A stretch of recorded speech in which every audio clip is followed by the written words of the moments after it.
Good fucking morning, people. It is currently, if you can see on there, 2:39 a.m. Oh, that was trippy. It like zoomed in as I got closer. I didn't know it does that. Currently 2:39. I am back driving to work yet again. Another day in the life. And I think it's been, I don't know, a week or so since I've maybe it's been 2 weeks, I don't know. I kind of lost track of time a little. It's been a minute since I've filmed one of these. I'd say, I'm not really giving myself an excuse, but I'd say if anything, time management is probably something that I'm trying to work on more. I've definitely gotten a lot better with it with time, but I am nowhere near, say, a professional at time management. So, we kind of, as we grow, we get better at things like that and stuff. But yeah, and as far as like time management, I record it in my car when I'm driving and shit, but I just bought another SD card because I still need to edit a bunch of content and a bunch of other car talks I filmed on my other SD card, and it's now full, and I just haven't allocated the time to edit the videos to get them posted. So I went ahead and for now purchased another SD card that was a little larger, in which I guess the speed is too slow or something. So I don't know, it's telling me that the video might stop. So if it cuts out and we have to pick back up, I guess I'll figure something out there. Hopefully it doesn't, but I'll probably have to find out what kind of better SD card I need for this guy. I don't really know too much about the SD card stuff. I used to do photography and shit like that, but I guess I don't think it really mattered unless I always just was using a higher quality SD card and didn't know it. But I guess there are differences, so don't buy a slower speed SD card. I got up at my typical 12:03 a.m. wake up time. Got my cold shower out of the way. Did my morning push-ups. Went and did a half hour of morning cardio. Actually, now that I think about it, I did a little longer. I originally had walked in, and I walked into the gym this morning, and I went straight to the treadmill because I like to alternate between the treadmill and the stair stepper. And I was walking on the treadmill for about 5 minutes, maybe a little longer, I don't know. And I started to get like a super bad ache in my foot. And I have sciatica, so it's kind of normal for my feet and legs and shit to be hurting. But is this mic on? Yeah, okay, cool. It's kind of normal for my shit to be sore. But if it does just not feel right, then I don't like to put too much strain on it, because putting too much strain on it when it's hurting a little extra that day can end up making it 10 times worse for a week or two, and then that will actually put me out, and like I can't do anything because the inflammation will just get worse and worse and worse on everything. So instead of continuing the treadmill, which I was already on for about 5 minutes, I switched over to the stair stepper because just where it was, I kind of knew that one hurt, and no pain in my foot when I switched over to the stair stepper. So I did 31 minutes on that guy, and so I guess I did longer than I had originally thought I had, but whatever. That's not a bad thing to do a little extra cardio. But besides that, I am now on my way. We're sipping on another Lucky this morning. I've finally started actually buying cases of energy drinks and shit on Amazon.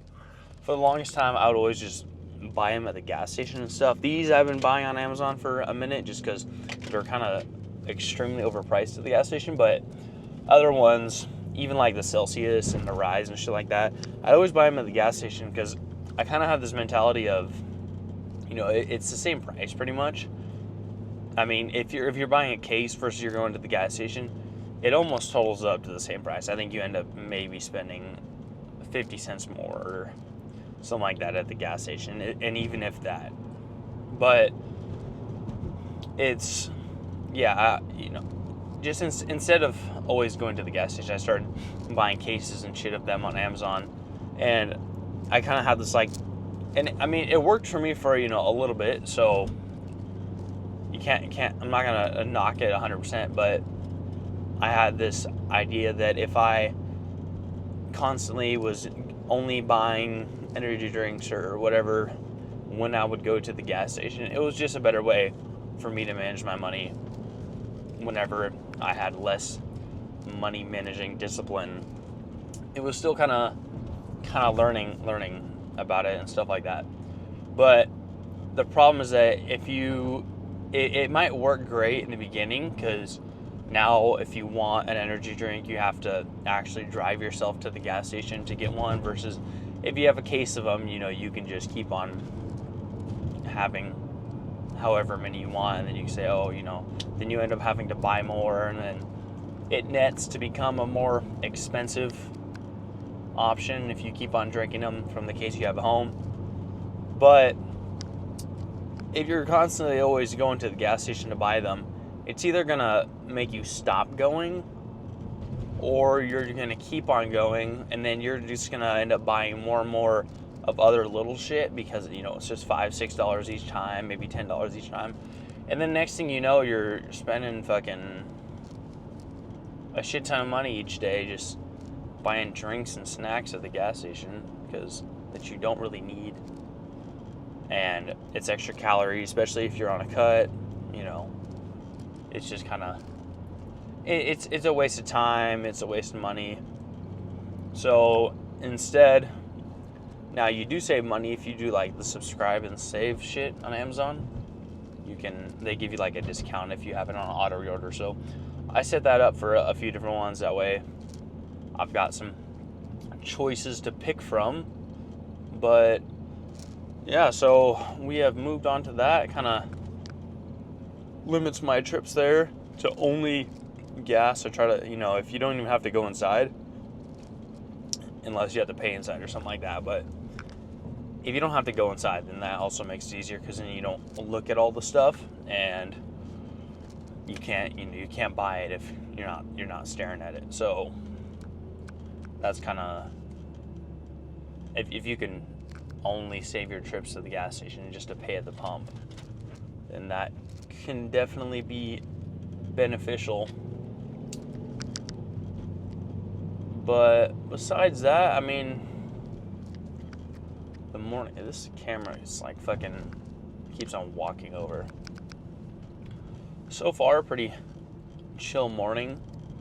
If you have some sort of morning routine, and it doesn't have to be some million step routine or some shit, but create some basic things that you do each morning.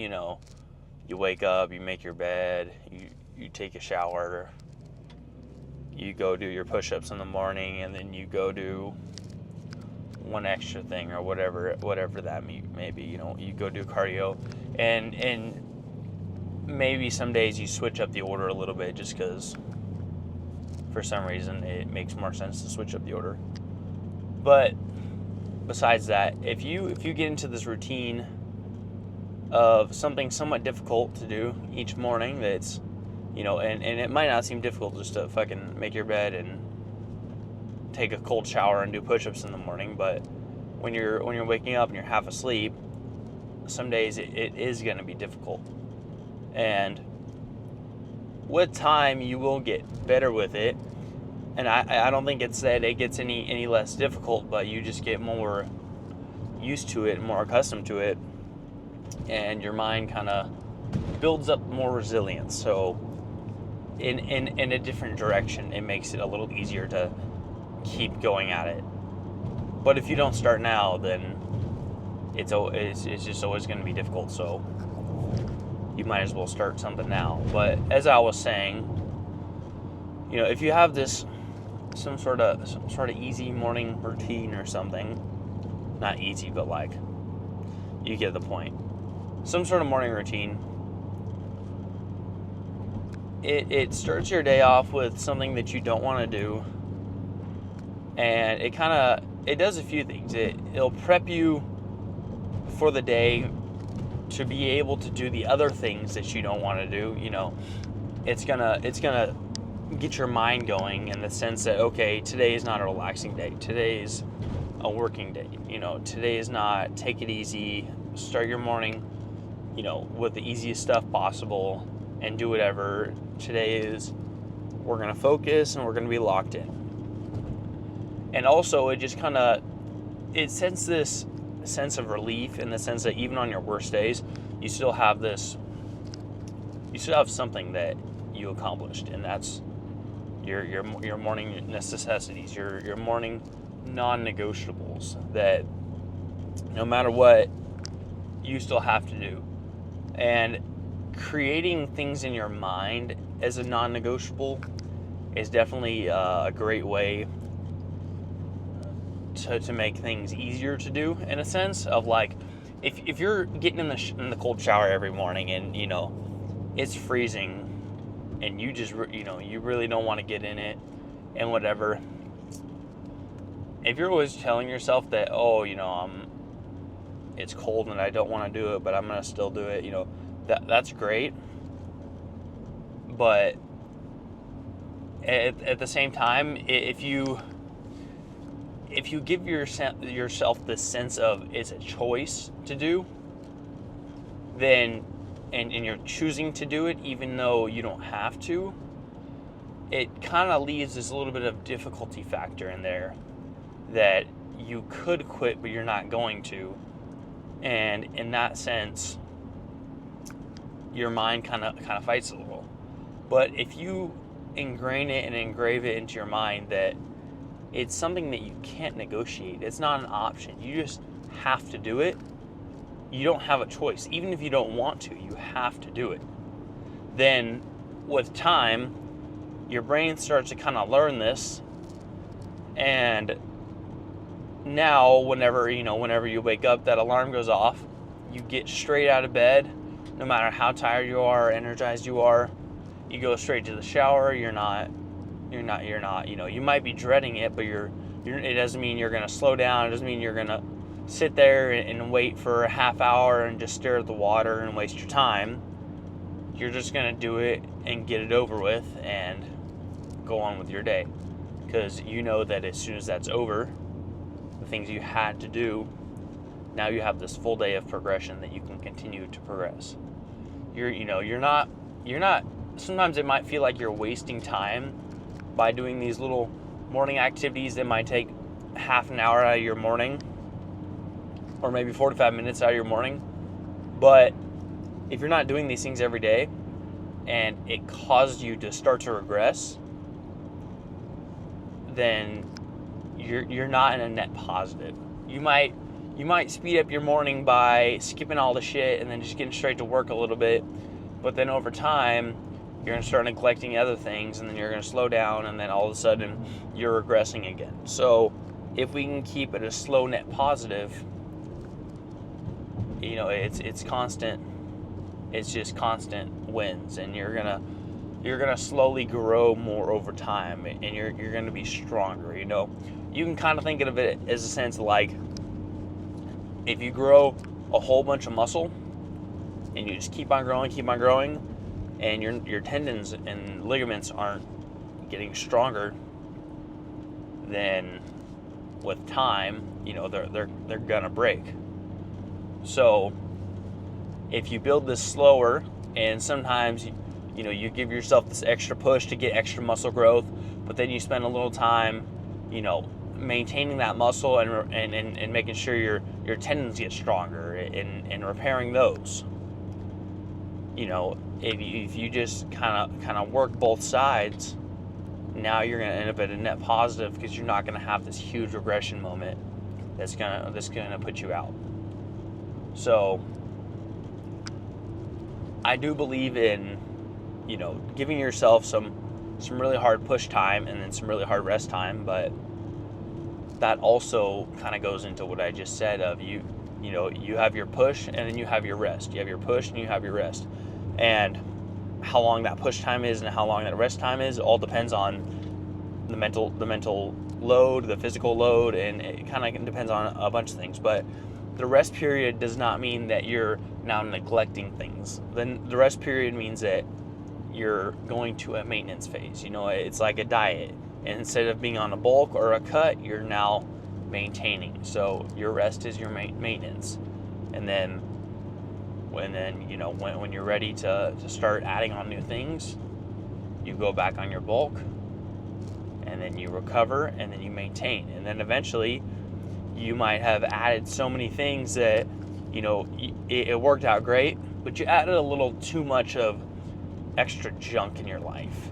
You've kind of picked up some habits and things that are not beneficial. They might have been, you might have needed them in order to grow, but they're not beneficial. So now it's like your diet, it's like your cut. You got to cut those things out and then go back to your maintenance after, recover before you can go back on your bulk. What's it saying here? Battery 10%. All right. Making sure my video ain't stopping. But you can kind of, there's a lot of analogies to think about different life things and stuff like that. But no matter what you're doing, you kind of have to keep yourself in this resilient mindset that no matter what, everything that happens to you is for the better, and it's going to lead you to grow.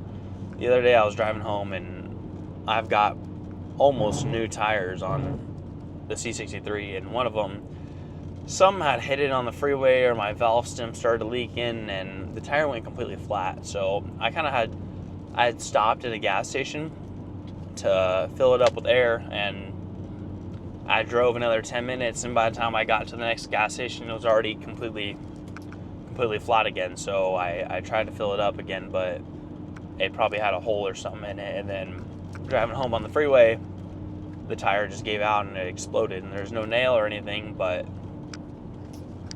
it just, shit happened. So I had to drive it on the freeway with the fucking tire falling off for 5-10 minutes, and then I had to go to a gas station and wait an hour and a half for a tow truck to come and then get it towed home, and then I had to get another tire. I had to fucking change my work schedule a little to make it fit in. So, all this stuff, but at the same time, it's like I can either think about it of, this sucks. Let me click this thing, make sure we're still rolling. Yeah. I can think about it like, this sucks and whatever, or I can think about it, my wheel didn't get bent, the tire didn't fuck up my bumper or anything like that. So those are positive, but not just that. If nothing goes wrong, then you never learn the patience to progress and to make things better. If you don't ever have hard times, and when the hard times come, you don't know how to solve them. So life is going to throw things at you sometimes that you don't want to deal with in that moment, but dealing with them is what's going to grow your mind and make you better. I had just another thing. I had just got this new steering wheel for the AMG with carbon fiber and yellow stitching and leather and everything, and it looks great. But I'm now having to work with the manufacturer because there's a software bug with it. So right now, none of the buttons are working. I can't click out of anything. The horn doesn't work. The volume knob doesn't work on here. The paddle shifters don't work. I've got a flashing light on my dash that, since one of my TPMS sensors is out in the rear tire, it's flashing between check tire pressure and tire pressure monitor inoperative, and I can't see any of my temperatures. I can't really do anything because the steering wheel buttons don't work, and I have to get that programmed. And I'm supposed to be going to get it programmed this morning, but my laptop that I use for that kind of stuff is giving me a blue screen. I swear, I see this red Tesla flying through the canyon every damn morning like 100 miles an hour. My laptop's giving me a blue screen and it's not loading up, so I gotta fix that and shit like that. But you know, like I said, if everything just goes perfect all the time, then you're not learning anything. You're not, when the hard times do come, you don't have any tools to get to solve the problems, to get yourself out of there. So, you know, it's a good thing that this shit's not working, because it's giving me more mental fortitude to think, okay, we're gonna get past this, even though, you know, you got all these thoughts in your mind. Oh, maybe it's not compatible with the car, and maybe it's all this and that and this and that. You know, just telling yourself, you know, it doesn't matter, you're gonna figure it out. You know, maybe I have to work with, you know, we have to redesign or figure out some with the manufacturer, that way these steering wheels are compatible with this model of your car or whatever it is. But regardless, there's always things that you need to learn and struggles you need to endure. That way you can better yourself and you can teach yourself to go through the hard times. It might seem like I'm kind of repeating myself, but you really do. I kind of gotta, like, you know, you really have to repeat it to understand. And I'm not trying to seem like I know everything, because I am still in my learning phase, and there's still a lot for me to learn and all that stuff. And as far as I have come, I still have many things to continue to grow on. But I want to speak on, you know, some of the things that I've learned from myself, some of the things I've learned from just friends and just other people that I've known or have been in my life before. You know, things that I have recognized that I think should be different, or life things that should be the way they should, and you might not think that they should be that way. So, just like with everything, you know, it takes time, and if you want to start your journey to finally bettering yourself and becoming the person that you want to be, you have to accept in the beginning that no matter what, you know, you're gonna push through everything. There's no point in even starting if you're not gonna go all the way through. Because if you start and don't go all the way through, then you're just building this negative feedback loop, and it's just gonna make it worse and worse and worse each time. So all you can do is keep on pushing on. Have a good one, guys.